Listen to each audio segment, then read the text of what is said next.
جامعہ حنفیہ میں خطبہ جمعہ کے لیے ہمارے اہل سنت کا سرمایہ مولانا رضوان عزیز صاحب تشریف لائے. میں جیلم کا ایک چھوٹا سا جامعہ حنفیہ کا ایک چھوٹا سا طالب علم ہونے کی حیثیت سے ان کو ویلکم کرتا ہوں. ان کے حکم پہ کچھ اشعار ہیں پیش خدمت.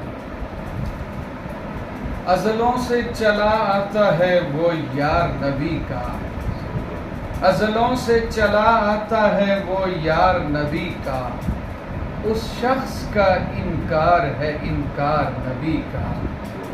ملنا ہو کبھی اس سے تو آسان پتہ ہے، صدیق کا دربار ہے دربار نبی کا. اور کچھ لوگ جھلک دیکھنے آئے تھے نبی کی، صدیق میں کرتے رہے دیدار نبی کا.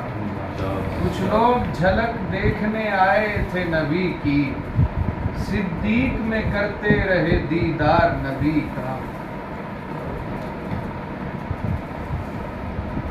ایمان سلامت رکھنے تاں اصحاب نبی تے پہرا دے، صدیق عمر دا نوکر بن عثمان علی تے پہرا دے. جے کو پاک قرآن نے ماں آکھے، اماں جی تے پہرا دے. جے پتر حلالی ہیں نادر، صدیق دی دھی تے پہرا دے.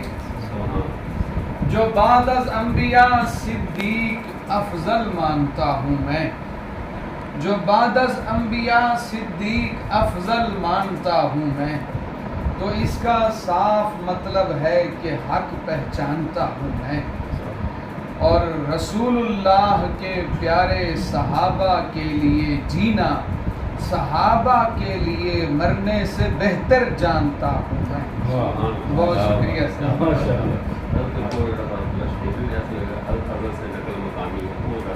وہ ایک حمدیہ غزل ہے کہ یہ جو ہے لالا فشانی تیری توفیق سے ہے، یہ جو ہے لالا فشانی تیری توفیق سے ہے، ساری پاکیزہ بیانی تیری توفیق سے ہے. اور ہجر کی رات شب کہف میں ڈھلتی ہوئی رات، ہم نے یہ رات بتانی تیری توفیق سے ہے. اور آنکھ کے دشت میں پانی ہے فراوانی سے، آنکھ کے دشت میں پانی ہے فراوانی سے، دشت کی آنکھ میں پانی تیری توفیق سے ہے.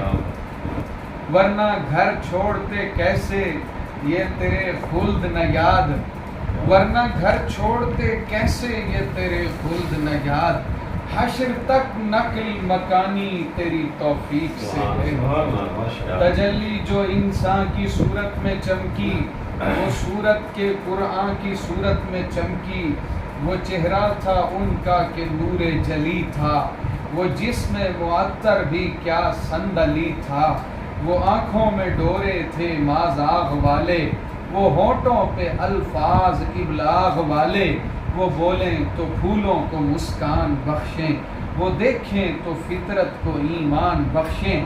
ہمیشہ صداقت پہ قائم تھا لہجہ، وہ پھولوں سے بڑھ کر ملائم تھا لہجہ.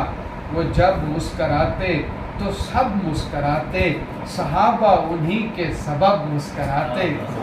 وہ جب مسکراتے تو سب مسکراتے، صحابہ انہی کے سبب مسکراتے. یتیموں فقیروں پہ خیرات کرتے، سوالی پہ بخشش کی برسات کرتے. خدیجہ کے شوہر وہ معصوم گوہر، میں نوکر صدا ان کے بچوں کا نوکر. بہت عاجزی سے وہ چلتے زمین پر، مگر ان کا چرچا تھا عرش بری پر.